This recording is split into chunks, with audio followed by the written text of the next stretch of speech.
This is Dr. Arun Panda. I'm a hair restoration and facial plastic surgeon from Navi Mumbai. When most of our patients come to us for hair transplant surgery, a couple of questions which is always there in their mind is, when you take the hair from the back part of our hair, that's the donor area, so is it that the hair is going to grow back there? That's the first question which normally they ask.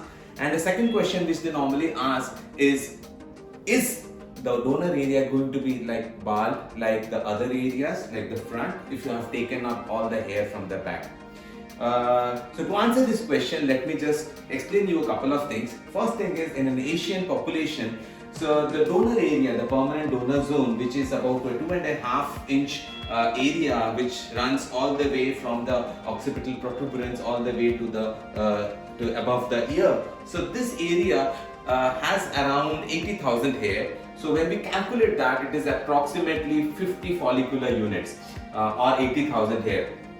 So when we take the hair from this follicular, the follicular units from this permanent donor zone, it is basically like, you can understand that you are plucking up a whole plant with the roots and you are kind of putting it somewhere else. So to answer the first question, is it going to grow back? No, because you have uprooted it with the whole root and then you have transplanted it somewhere. So if you are taking a hair follicle from here and putting it here, no, those follicles are not going to grow back. That's to answer number one. And the second question is my density going to be bad here? Am I going to look bald here once the hair has been transplanted from here to here?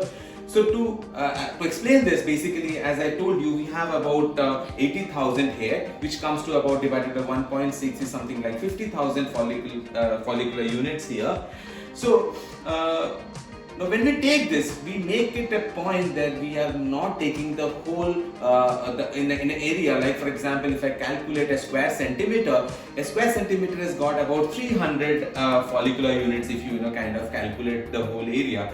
So we are not going to take the whole 300 follicular units from that 1 square centimeter. So we take something like 35 to 40%, so that the rest of the 60% actually gives the whole density. So at the end of the surgery, like after 3 to 4 months, when we see the whole donor area has been covered with the rest of the 60-65% of the hair. Now, sometimes the patient also requires a lot more of the grafts to cover, like if the bald areas is quite huge. So what we actually do is we combine this. We do not go beyond 40%, and then what we do is we combine it with the other areas like the beard area.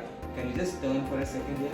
So if you see here, this is the area which we also take. So this is the area from the beard, which is a very safe donor area, and these follicles are actually, they give very good density when they are combined with the follicles from the back. So as I said, to answer the number one question, no, the follicles are not going to grow back. But to answer the question number two, so we take it in such a manner that the density doesn't reduce here, and when the hair grows back, we always have almost equal kind of a density which was there pre-operatively.